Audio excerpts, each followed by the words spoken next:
Welcome, everyone. Welcome, everyone who gets their gold star this morning on Daylight Saving Sunday for being here for the opening song. So let's get some of that breath moving through us by singing together. Please rise in body and spirit.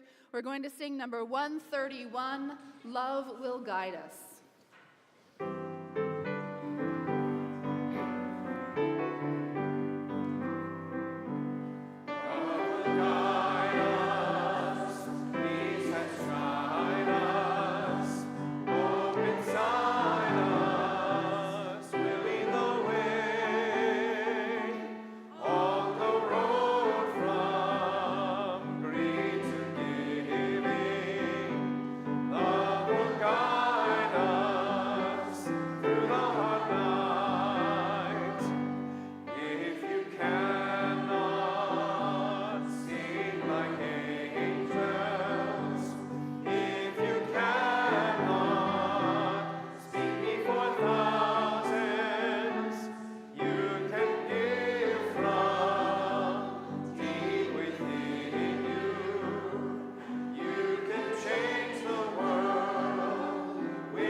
With love as our guide, we gather this morning here at the Unitarian Society of Santa Barbara.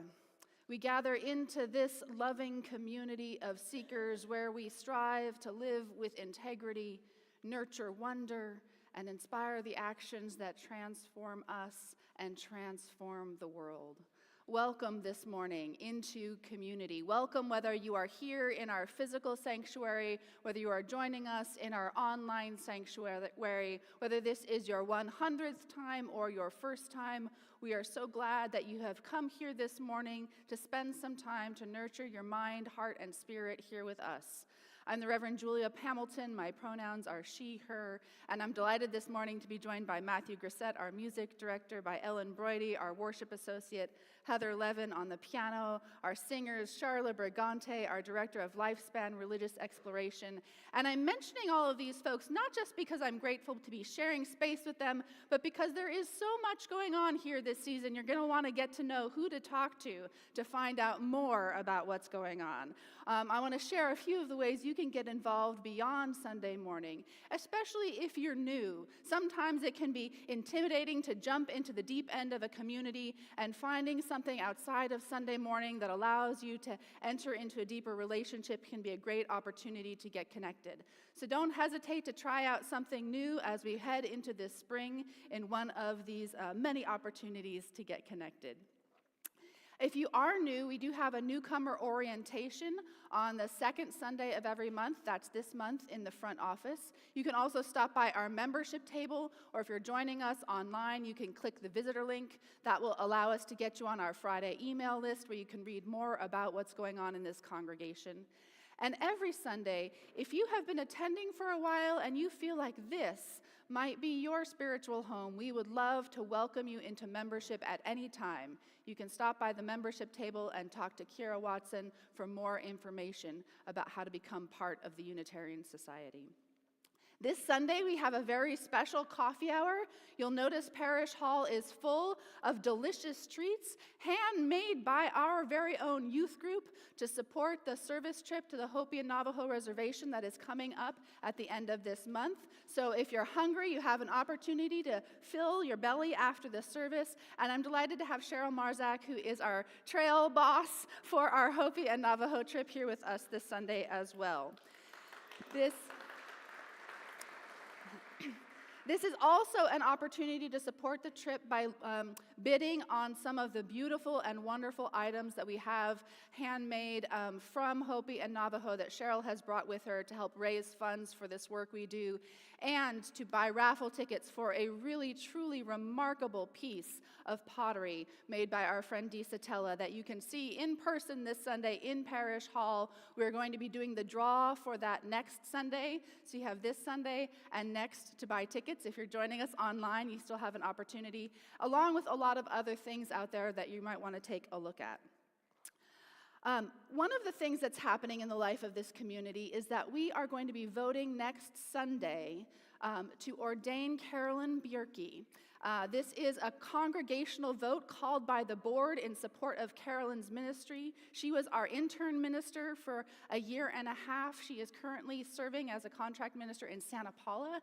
And this is an opportunity for this congregation to celebrate the way ministry arises here and then moves out into the world. So if you've got that email, if you are a member of this congregation, please go ahead and vote.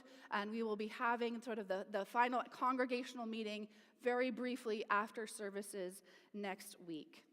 Coming up, we have a couple save the dates. We have a Seder coming up on April 4th. Nancy is at a table out. There's Nancy right there. She's at a table with more information. You can sign up. And finally, I want to invite a very special guest forward with a very special invitation.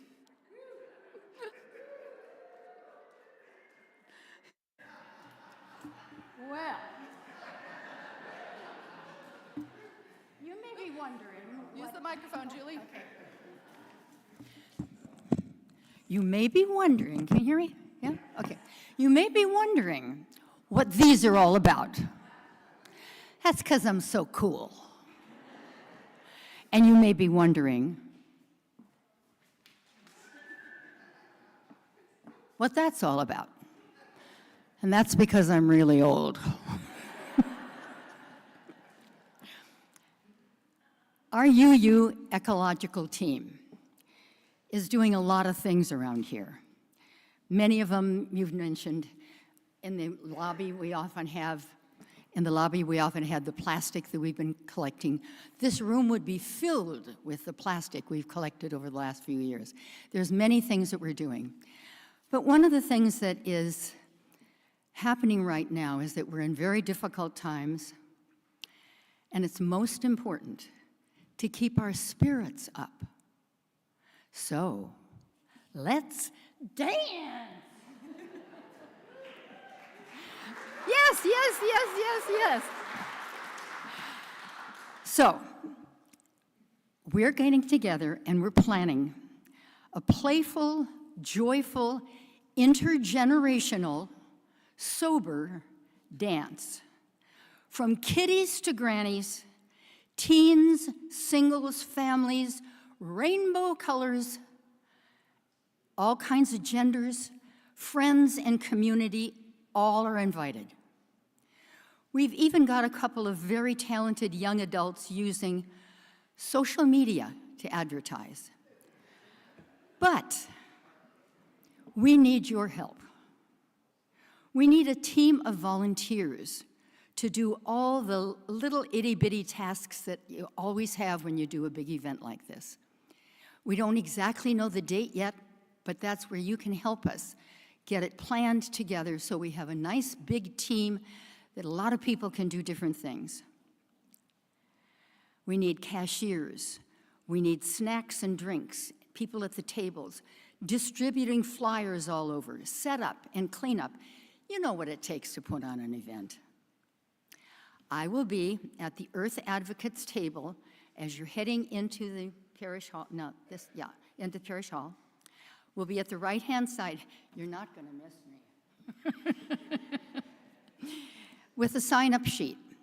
So please come, stop by, and contribute a little bit of time so we can all party and dance.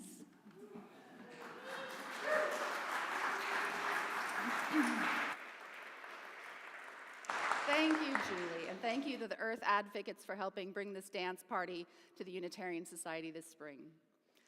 I invite you now to take a breath, to center yourself wherever you are as we begin our time together, and ring our bell and let the sound connect us.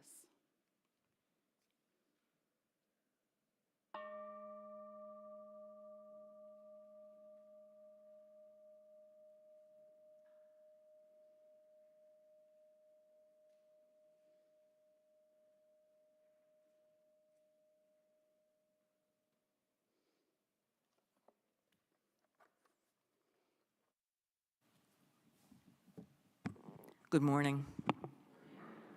If you're joining us in our online sanctuary and would like to participate from home, please type into the chat, "Chalice is lit," and the name of your street or town. While we cannot see the flames, we know they're burning bright throughout our far-flung community. We light this chalice to share in the spirit of Ramadan, joining our hearts with millions around the world in a season of gratitude and introspection. As we hold tight to the hope that all who celebrate may soon be able to mark these sacred days in peace and security, may the warmth of this chalice serve to illuminate our common path and strengthen the bonds of our communities across borders.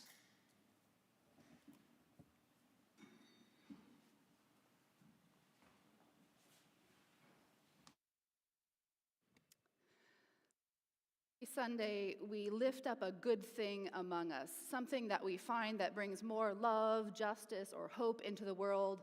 And I invite you to think of a good thing, small or large, that you've seen this past week, and maybe share it with each other over a piece of quiche at brunch break, or type it into the chat if you're joining us online. And because one of the things we talk about here in the congregation, and this Sunday especially we'll be talking about this, is how do we persevere? And so our good thing that I wanted to lift up among us is an example of perseverance in the world. Many of you know that for the past over a year now, we've been following Jackie and Shadow, two eagles in Big Bear. How many of you have been following Jackie and Shadow, right? This year has been a roller coaster of hope and heartbreak, because the first clutch of eggs that they laid were eaten by ravens, and we all just there were tears in the staff offices when this happened. But it was early enough in the season that a second clutch of eggs could be laid. And so here are Jackie and Shadow with the two eggs that they laid after the first clutch was eaten. The careful and attentive parents that they are, keeping watch in hopes that these new eagles will soon come to life here among us. So we'll be keeping an eye on Jackie and Shadow, but I want to lift up their perseverance in this season as our good thing this morning. We here at the Unitarian Society are a building community, the community that keeps us strong. And of course, as you know, with brunch break, having a full belly is part of it, but we have an opportunity coming up to eat, gather, and I'm going to invite some folks forward to share a little bit about, before we turn to one another in community greeting, I want to talk about a community opportunity. Come on up.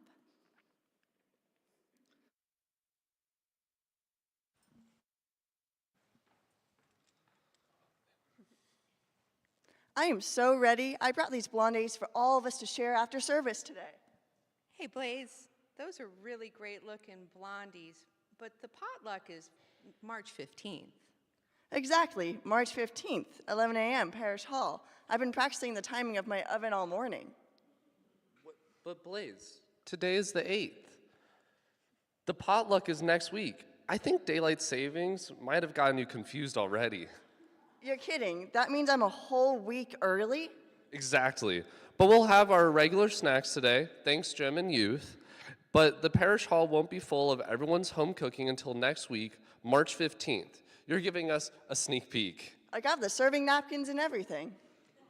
Think of it as a warm-up, Blaze. The idea behind the potluck is about bringing community together around a table and sharing a meal and recharging that way. So come next week and share whatever you want. It's about being together. You know what? Consider this a teaser trailer. If you want one of these blondies, you can try them after service today at 11 a.m. Or maybe a little taster. Not just yet. You'll have to wait until after service. So I'll see you guys later today and next week.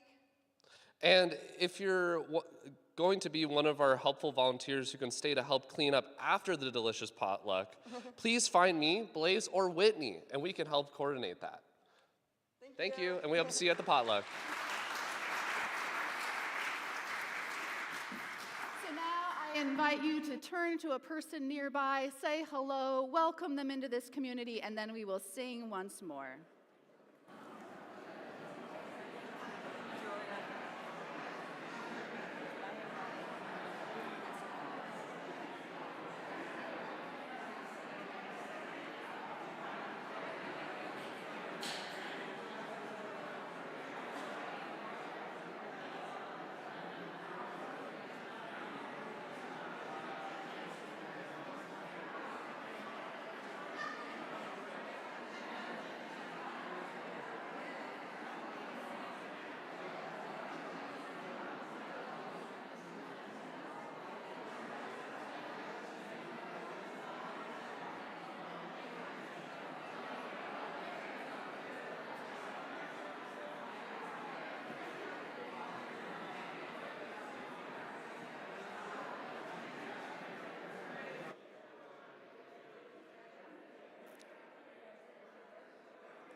Our singers are gathering to lead us in song once more. I invite you to continue your conversations over our brunch break. And please rise in body and spirit to sing number 318, We Would Be One.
Okay, good morning. It is that time in the service when I invite children of all ages and all sizes to come forward for a story. And here they come.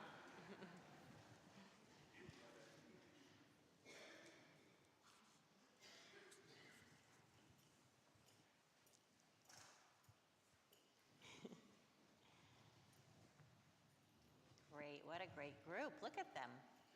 Here they come. I'm always a little lonely back here because they like to look at you all. All right. It starts with the sighting of a new crescent moon. Around the world, Muslim families, friends, and neighbors wish each other Ramadan Mubarak, which means blessed Ramadan. Sophia knows this is a special time, a time of fasting, prayers, kindness, and gratitude. The new crescent moon means that tomorrow begins the first day of fasting. Fasting for Ramadan means not eating or drinking anything between sunrise and sunset every day for a whole month. Sophia is 8 years old, and children are not required to fast during Ramadan, but she wants to try. "Count me in," Sophia says to her mother. The next morning, Mama wakes Sophia so early that it is still dark outside. "Time for suhoor," Mama says. Suhoor is the meal eaten before sunrise during Ramadan. Sophia sits down to a breakfast of eggs, dates, and Dad's delicious pancakes, but she can barely keep her eyes open. "You have to eat," Grandma tells her. "It will chase away the hungries." Sophia reaches for a pancake, but before she can finish eating it, Papa says, "Time's up." They get up from the table, unroll the prayer rugs one by one, and kneel down to pray. Sophia tries her best to stay awake, but the moment her head touches the ground, sleep overtakes her. Mama reaches to nudge her, but Grandma waves her finger and whispers, "Let her sleep." When Sophia wakes a second time for the day, it is almost noon. Her stomach is empty and her mouth is dry, but she is determined to continue to fast. She decides to stay busy to keep her mind off her grumbling stomach. She reads her favorite book for a while, and she draws lots of pictures. But when she finds herself drawing pictures of pizza and French fries, she puts her markers and paper away. "I gotta get out of here," she thinks to herself. She walks into the living room and finds her younger brother, Adam, sitting in front of the TV with a giant chocolate chip cookie. Her stomach grumbles even louder, and Adam jumps up and taunts her with the cookie, chasing her through the house singing, "I've got a cookie and you can't have one." Sophia runs into the pantry and slams the door behind her. She closes her eyes and plugs her ears to drown her brother out. Finally, he gets bored and goes back to the TV. Sophia opens her eyes, and there in front of her is an open box of chocolate chip cookies. Her mouth starts to water. She tries to resist, but her stomach is growling like a lion. She takes a cookie and eats it quickly. Just then, Sophia's grandma opens the pantry door. "Oh," she says, surprised to find Sophia there. "What's this?" Sophia looks down in shame. "I got too hungry, Grandma." There, my love," says Grandma. Don't grandmas always say nice things like that? There. No one expects you to fast for an entire day. You made it all the way past noon today. You can try again tomorrow. You have a whole month to try. Sophia gives Grandma a relieved smile. "And you know," continues Grandma, "there are other ways to celebrate Ramadan besides fasting." Sophia thinks about this. She knows Mama reads the Muslim holy book, the Quran, every day during Ramadan, and Papa volunteers at a shelter and helps elders in the community with paperwork and computer problems.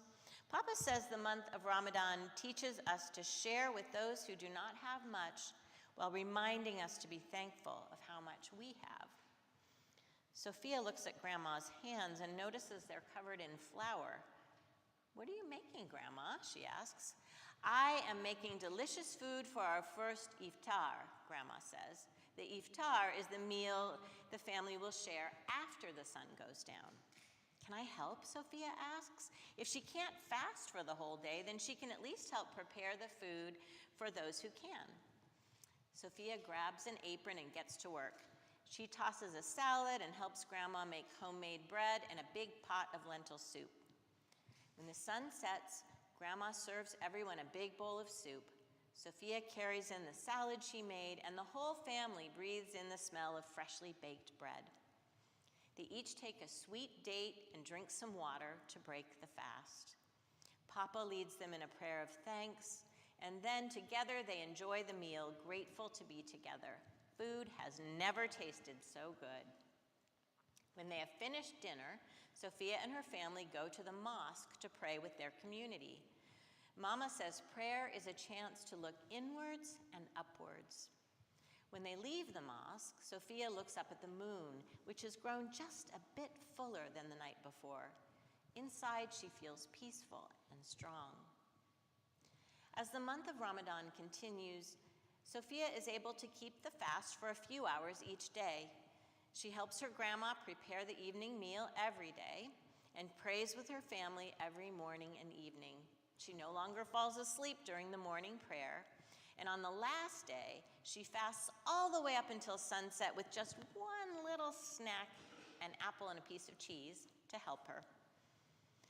As they are enjoying the final meal of Ramadan together, Sophia says to her family, "I'll miss Ramadan." As she looks out the window at another new crescent moon, she smiles. Just as the moon has grew and changed over the past month, she knows that she has grown and changed too. She feels peaceful inside and part of a strong, loving family and community. Ramadan Mubarak. Ramadan is the 9th month of the Islamic calendar. The month is holy to Muslims because they believe it was during this time that the first verses of the Quran, the Islamic holy book, were spoken to the Prophet Muhammad by the angel Gabriel. Ramadan is also called the month of mercy and the month of forgiveness. The month is marked by fasting, prayers, and acts of charity and community. And that is our time for all ages this morning. So kids, let's head out.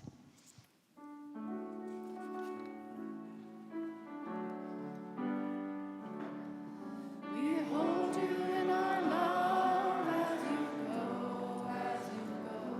May your heart be at peace as you go. To nurture the spark of your precious life. We hold you in our love as you go.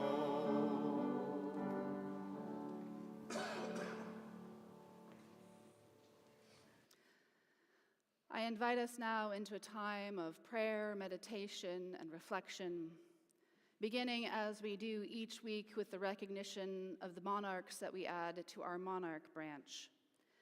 Each butterfly on this branch represents someone who was abducted from our community by ICE over the past year.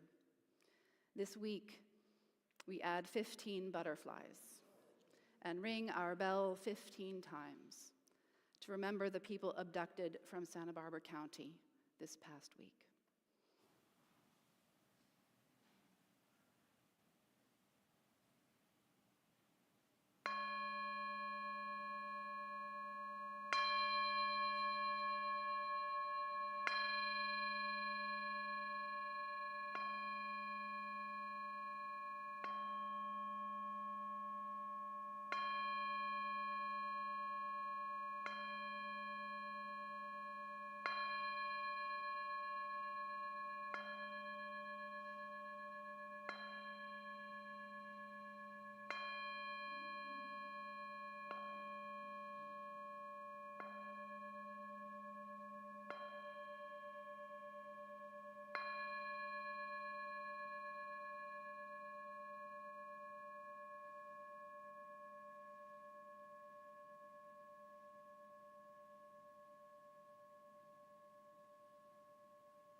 We are one human family, and we commit to bearing witness until this violence against our neighbors ends.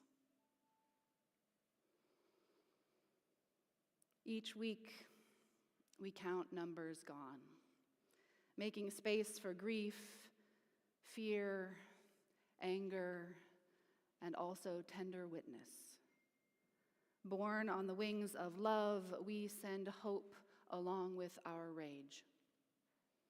Of course, the ways in which grief shows up in our world are countless. One more person, Ruben Ray Martinez, shot and killed in his car by ICE agents on South Padre Island, Texas, nearly 1 year ago. The video just released this week. 175 children and staff at a girls' primary school on the first day of the war. 6 members of the U.S. military whose flag-draped coffins returned home just yesterday. Violence within and violence without. We gather in this time of prayer and meditation to root out the violence in our hearts so that we do not add to the sum total of violence in the world, so that we may lessen the suffering by releasing it from the prison of our hearts and minds, an abolition of loneliness, even in our sorrow. We may not yet be able to abolish ICE or end wars with our wishing it were so, but we can do this one thing: love without limit, so that the edges of the numbered sorrows soften in the spaciousness of our hearts, and peace begins, one small seed that grows. Let us enter into a time of quiet together.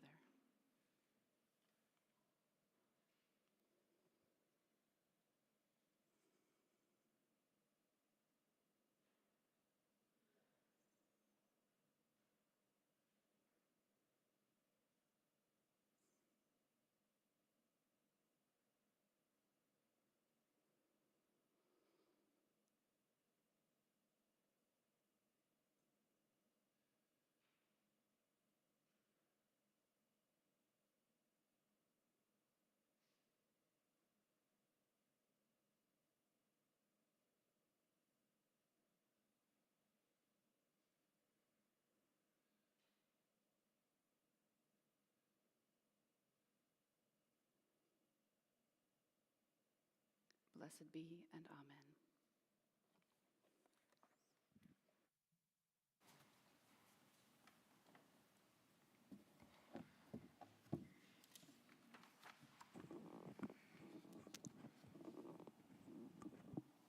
Although I hesitate to start this reflection on a negative note, since I'm going to speak some about Iran, I must confess that I've never been there.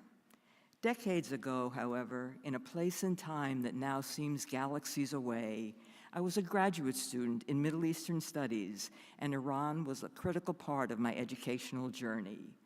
Although drawn to its history and culture, especially the poetry and the architecture, Iran was not the main focus of my studies. I chose to work on Turkey. I made this choice partly because as a Jew and as a woman, I was advised that travel within Turkey would be easier than navigating the less secular terrain of either Iran or the Arab world.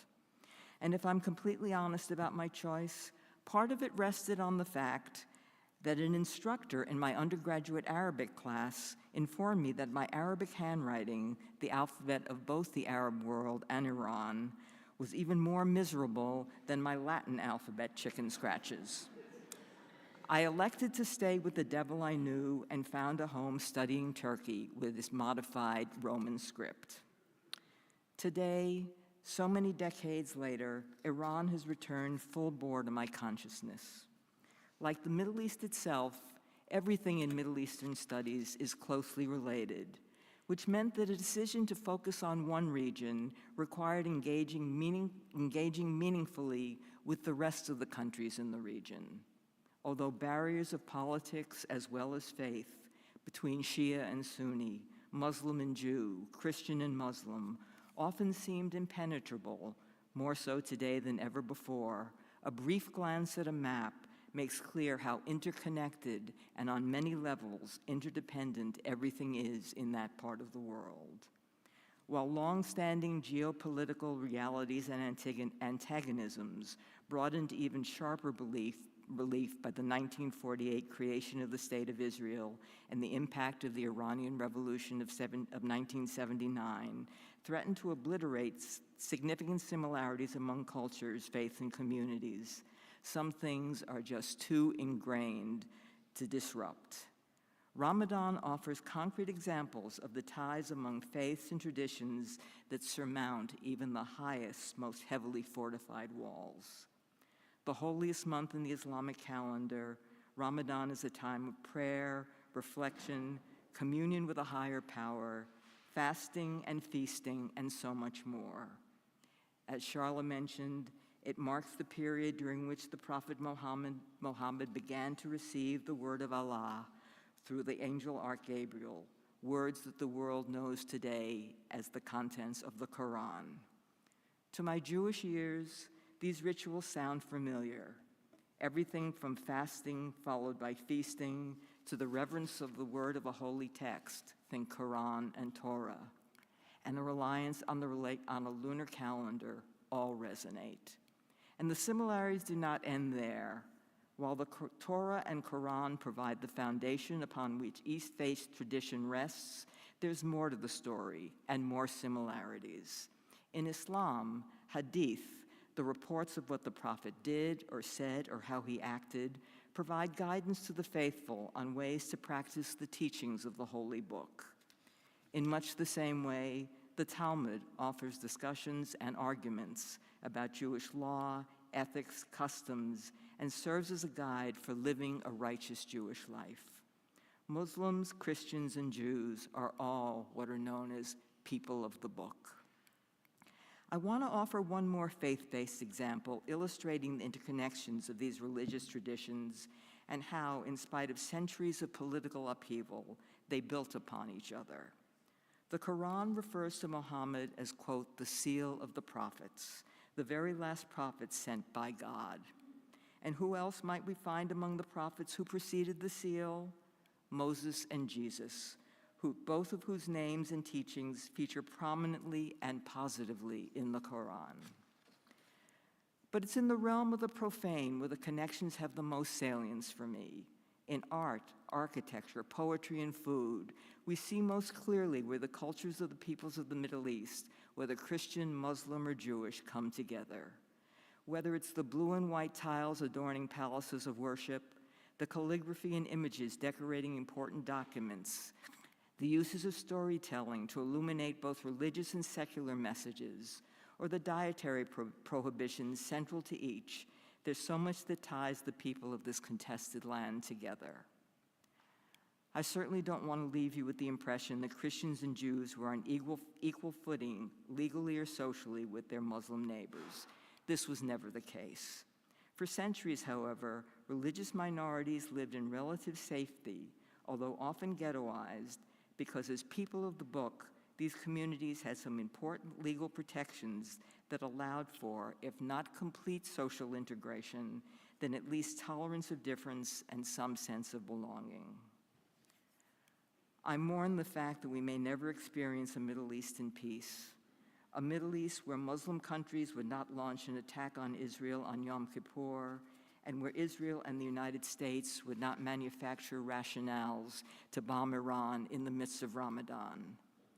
There's something especially cruel and calculating about raining down terror during these holiest days on the calendar. But as someone not given to prayer, I wish I had another equally powerful way of expressing my fervent desire that in coming years, all the people inhabiting this beautiful and heartbreaking world, to borrow a phrase from Reverend Julia, and especially those in that sacred and contested region, will be able to fast and feast in peace and security, if not as friends, at least as neighbors. May it be so.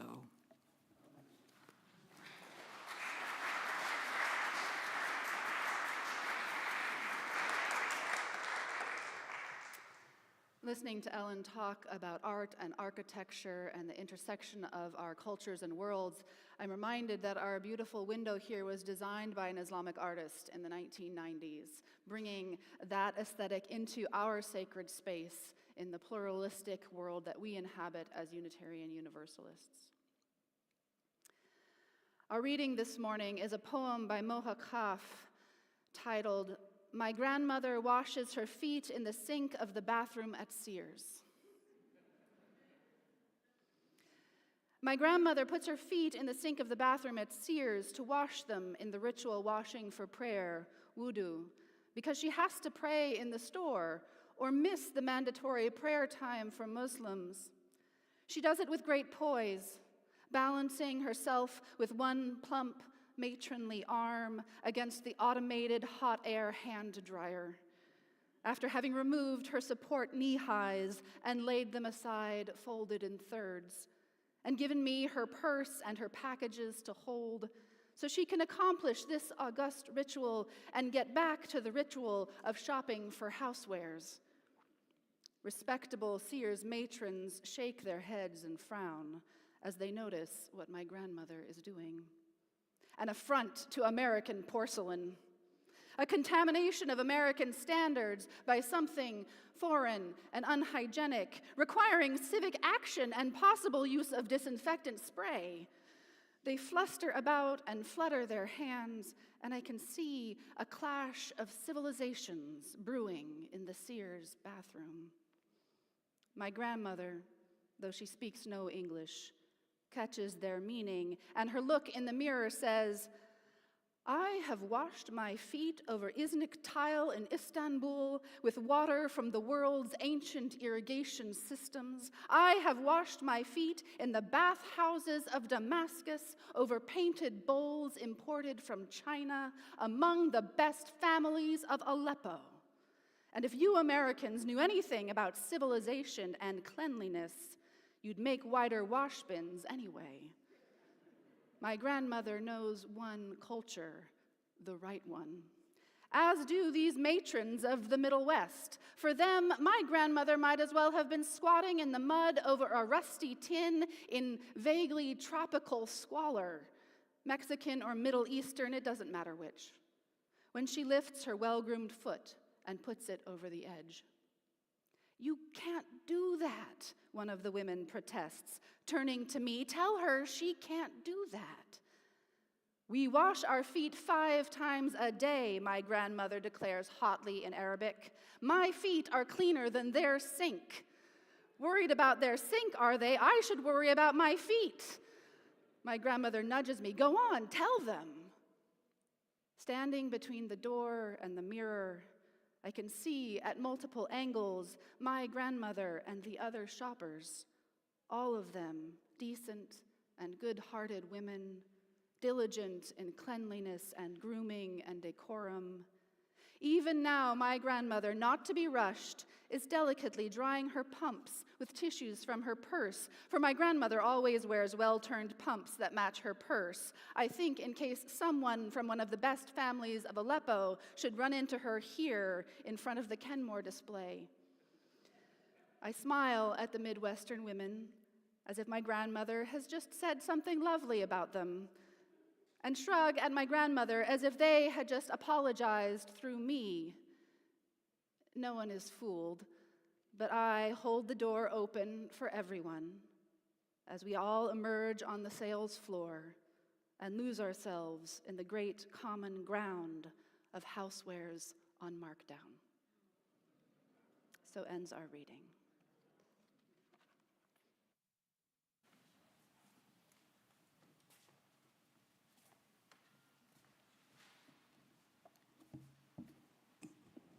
Every week, USSB donates 25% of our Sunday offering to support projects and community partners that share our deepest values. The March recipient, Hunt for Justice, is near and dear to our hearts. Each year, in place of a traditional Easter egg hunt, USSB has a Hunt for Justice, a Faith in Action family project. This month's outreach offering collects funds to contribute to local organizations. Before the Hunt for Justice, children will vote for their favorite causes, and staff will match the top 3 causes with local organizations. On Easter Sunday, the children will hunt for eggs, with each egg reflecting a dollar amount. Children will distribute their eggs amongst the 3 baskets, one for each of the chosen organizations, to determine the distribution of funds raised. For those of you at home, the text to give number appears on your screen. And all of you, please join with me in saying the affirmation of gratitude and giving. Let us be grateful when we are able to give, for many do not have that privilege. Let us be grateful for those who share their gifts with us, for we are enriched by their giving. And let us be grateful even for our needs, so that we may learn from the generosity of others.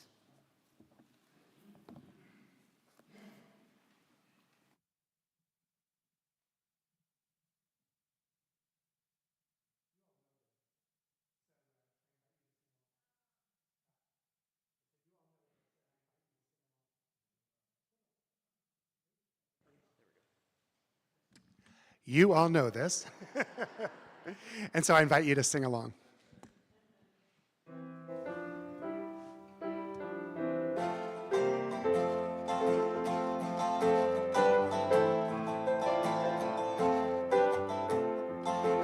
Now I've been happy lately, thinking about the good things to come, and I believe it could be something good has begun. Oh, I've been smiling lately, dreaming about the world as one, and I believe it could be someday it's gonna come.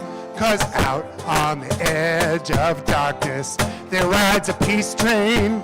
Oh, peace train, take this country, come take me home again. Now I've been smiling lately, thinking about the good things to come, and I believe it could be something good has begun. Oh, peace train sounding loud, ride on the peace train.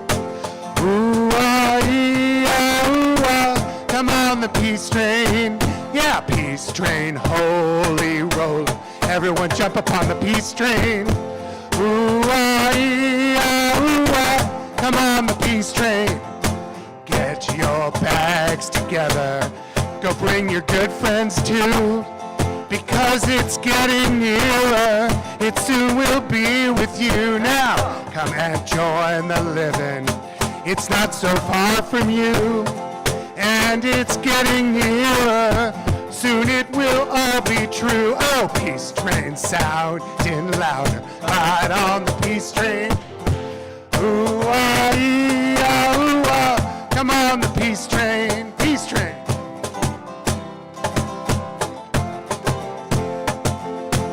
Ooh.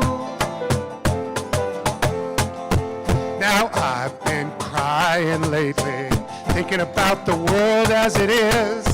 Why must we go on hating? Why can't we live in bliss? Out on the edge of darkness, there rides a peace train. Oh, peace train, take this country, come take me home again.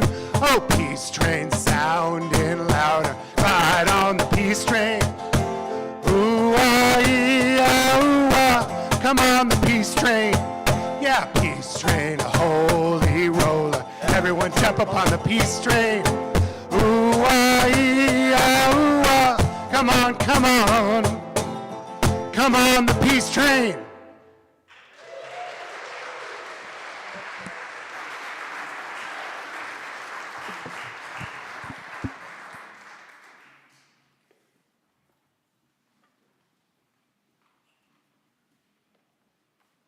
Thank you, musicians.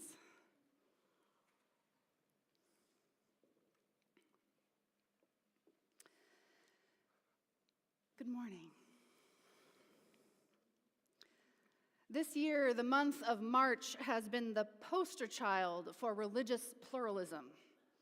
We started the month already in the middle of the Christian holy season of Lent, which began on February 18th and continues through Easter.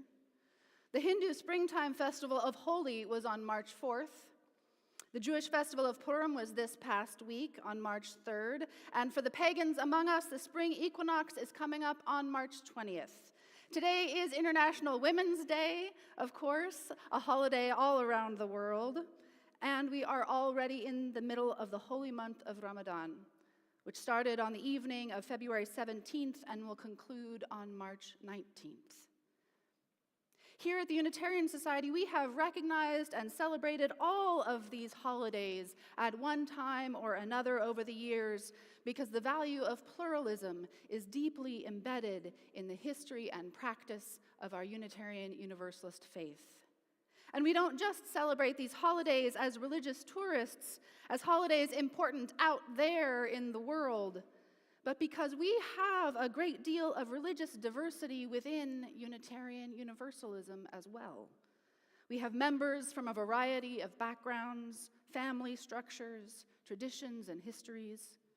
And as such, it is part of the joy and challenge of Unitarian Universalism to lift up, celebrate, and share the meaning we find in the traditions we carry with us, as well as being open to learning and growing from our exposure to traditions shared by others.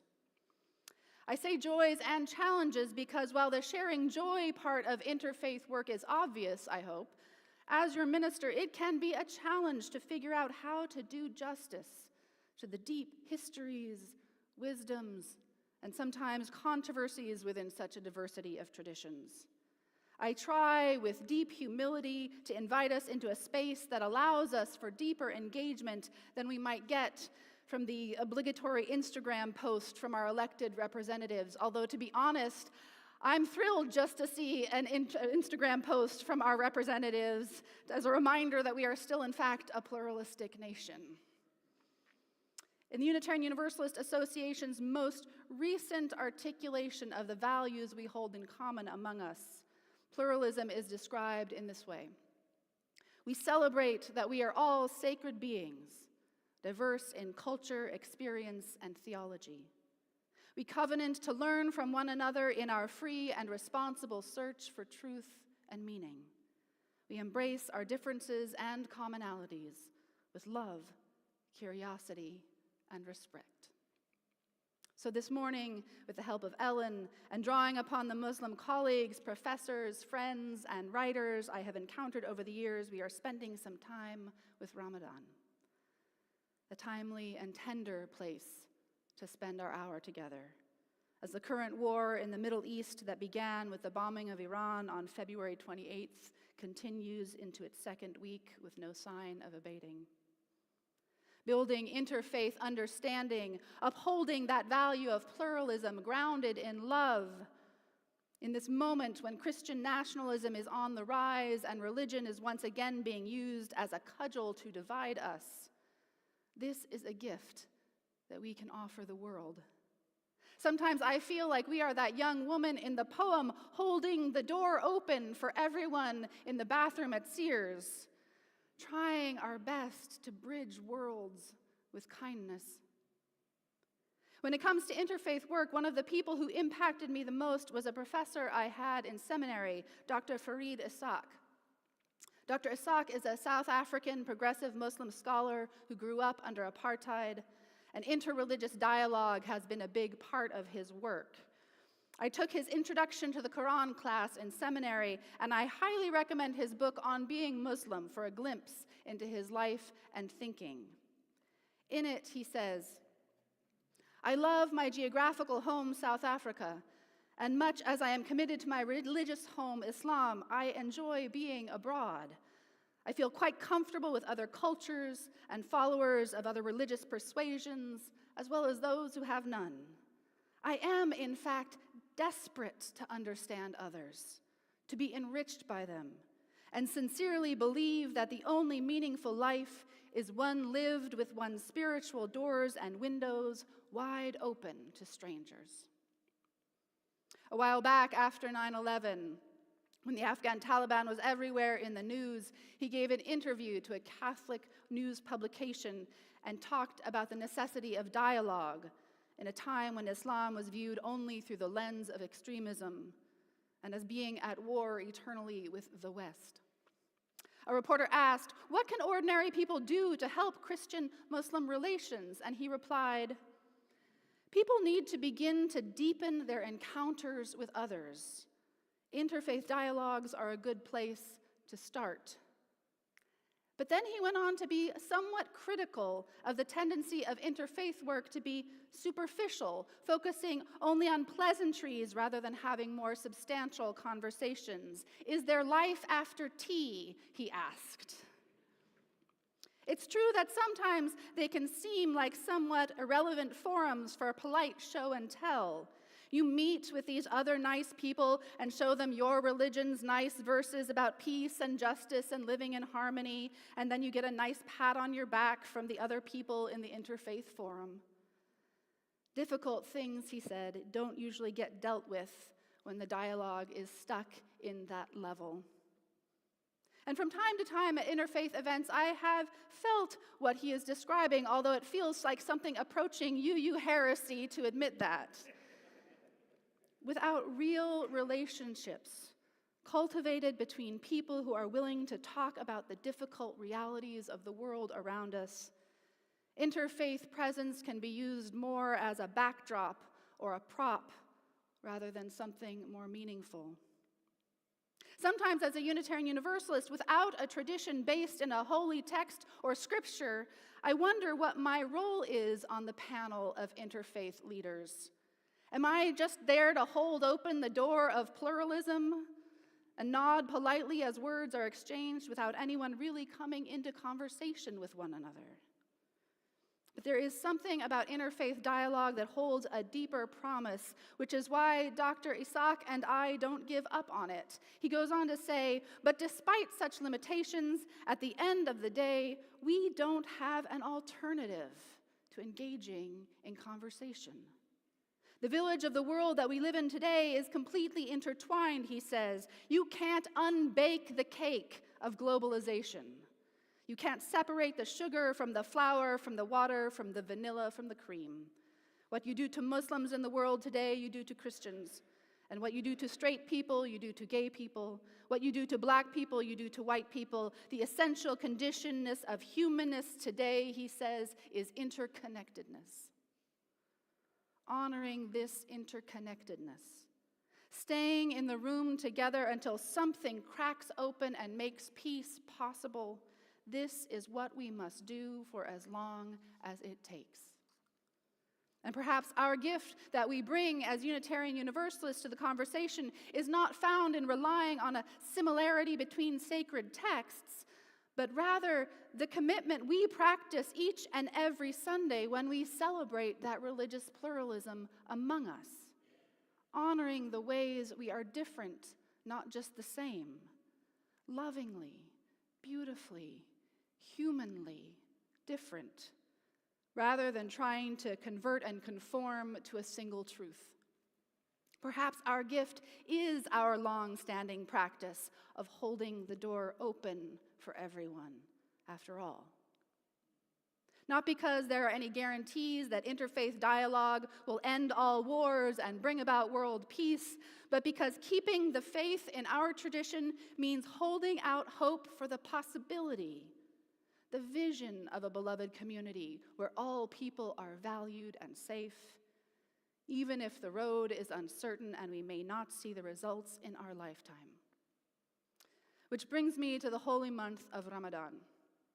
When going through my readings for this holiday, I came across an essay by Harun Moghul, a Pakistani-American author, talking about the importance of the story of Noah in the Quran. As Ellen mentioned, Islam and Judaism and Christianity all share many of the same core stories. In Islam, Jesus is considered as one of the prophets, and in some ways, Unitarian Universalism's historical relationship with Jesus might be more similar to Islam's. This understanding that Jesus is not a divine being, but a human messenger, can be shared across these histories.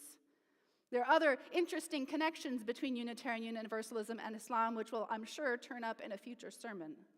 So in Islam, Jesus was a prophet, as was Moses, as was Noah, whose story was much more important in the Islamic tradition than I realized. Moghul starts off this essay with this metaphor for Ramadan. Ramadan's a lot like a Russian nesting doll, except inside one is another larger one. So tucked inside Ramadan are the blessed last 10 nights. And one of these, in turn, is the night of power, the night the Quran was first revealed. The same Quran described it as better than 1,000 months, that night. If you find that night and you stay awake in communion with God, the spiritual consequence, he says, the spiritual consequence upon you is as if you'd worshiped for 83 years, or roughly 83 years, or roughly a lifetime of prayer in one night. The challenge, however, is that no one really agrees on which of the last 10 nights is the night of power. So Mogul says you pick one and you stay up and you pray and you hope that perhaps you've picked the right night to do so, but you never really know. But what does this have to do with Noah? And as a reminder, because it's important to this story, according to the biblical accounts, people lived a lot longer back then than they do today. So Mogul tells it like this. Noah is one of the most revered figures in the Islamic tradition, but he sticks out principally for what he couldn't get done. For 950 years, as the Quran measures it, Noah did a lot of preaching, but not a lot of converting. He couldn't even get his whole nuclear family to go along. And then God flooded the part of the world where he lived. The Quran never suggests it was a global catastrophe, and only he and a few of his followers were spared. And Mogul goes on to say, but when early Muslims heard about his life, and this was telling, they didn't zero in on the apparent futility. They were jealous. They asked, how is it fair that he got to worship God for almost a millennium, while they've have at most 60 or 70 years the fortunate person of the time could expect? How could a man from their time, they wondered, earn heaven when a man from his time could point to a far more worshipful record? And so Muhammad pointed to the night of power. That one night when you could mass a lifetime of prayer in one evening.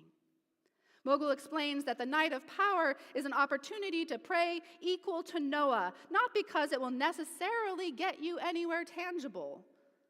Ramadan, he says, is about learning to endure, to pursue what you believe to be the right thing, even if you are not sure that it will work. Just as Noah built the ark without any guarantees that other people would believe him, even his own children.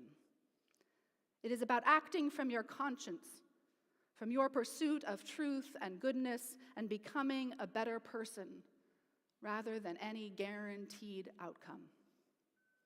He says, you can believe passionately that there's a cause worth fighting for, bringing people of different faiths together, undoing generational scars of racism and bigotry, which we keep scratching and opening. And yet you might, time and again, get nowhere. And yet you keep going. Ramadan Mubarak, which means blessed Ramadan. For Mogul, the blessing of Ramadan is in the faithful attempt more than the achievement. Dr. Isaac says something similar about his personal experiences of Ramadan in his book on being Muslim. He talks about how the prayers and practices of Ramadan are challenging, but that the point is not perfection. Much like in the Time for All Ages that Charla read earlier in the service, there is this generosity around those expectations.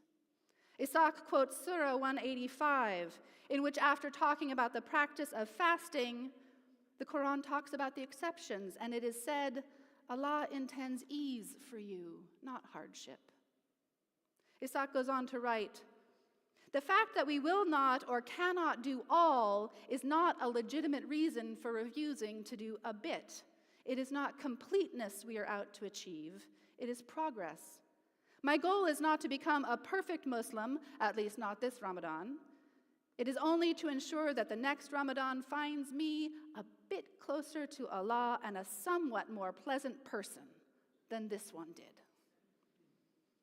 Facing all that we are facing right now, the rising authoritarianism at home, the wars abroad, the climate crisis everywhere. Facing all of this, learning more about Ramadan has been a reminder that the goal is not and never has been perfection, but just to keep orienting ourselves toward what is good and right as best as we can. To make the effort and keep going, even when we don't know exactly what the results will be. This evening, when the sun dips below the horizon a little later than yesterday because of daylight savings time, this evening I will be joining my Muslim siblings at the mosque in Galita for an interfaith iftar dinner, the breaking of the fast that happens after sunset. Imam Wael Higazi, in his invitation, phrased it like this: this special time offers not only a shared meal, but also an opportunity for reflection, meaningful dialogue, and friendship across faith traditions.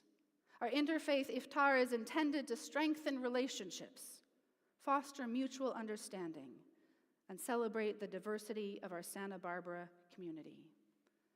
I can't think of a way I would rather spend my evening.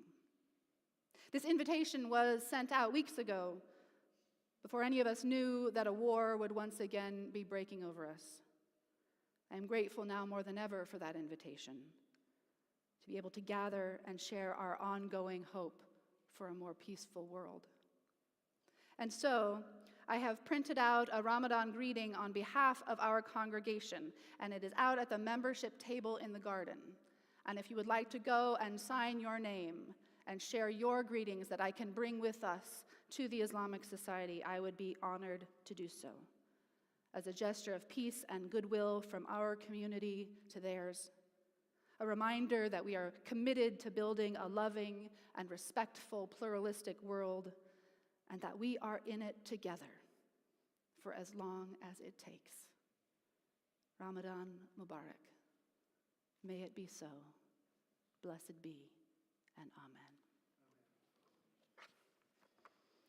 Let us join together in song. We will be singing One More Step. Please rise in body and spirit.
Right where you are, and if you want to put your hand over your heart or hold hands with the person next to you if you have permission to do so, or hold them open, however it is, wherever you are, that you get connected into this community and the community of love that surrounds us.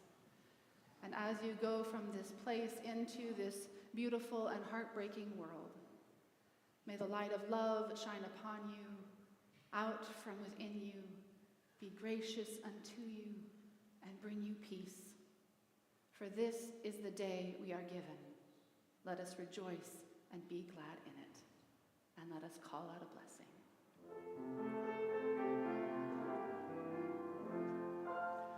Call out a blessing, call out a blessing, call out a blessing, call out a blessing, call out a blessing, call out a blessing, call out a blessing, call out.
Now I've been happy lately, thinking about the good things to come, and I believe it could be something good has begun. I've been smiling lately, dreaming about the world as one, and I believe it could be someday it's going to come. 'Cause out on the edge of darkness there rides a peace train.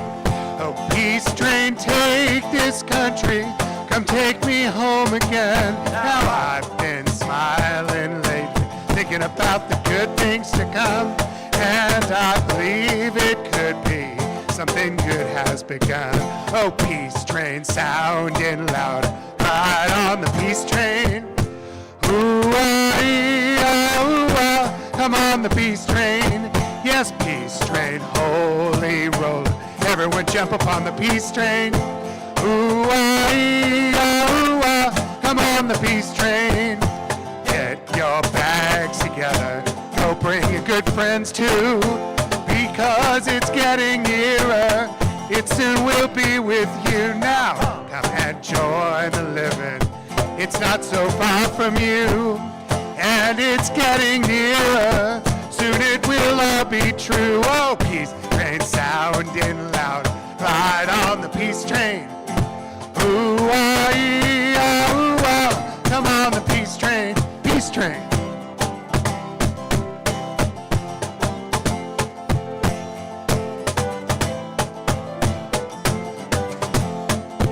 Now I've been crying lately, thinking about the world as it is. Why must we go on hating? Why can't we live in bliss? Out on the edge of darkness, there rides a peace train. Oh, peace train, take this country, come take me home again. Oh, peace train sounding louder, ride on the peace train. Ooh-ah, ooh-ah, come on the peace train. Yeah, peace train, a holy roller. Everyone jump upon the peace train. Ooh-ah, ooh-ah, come on, come on. Come on the peace train.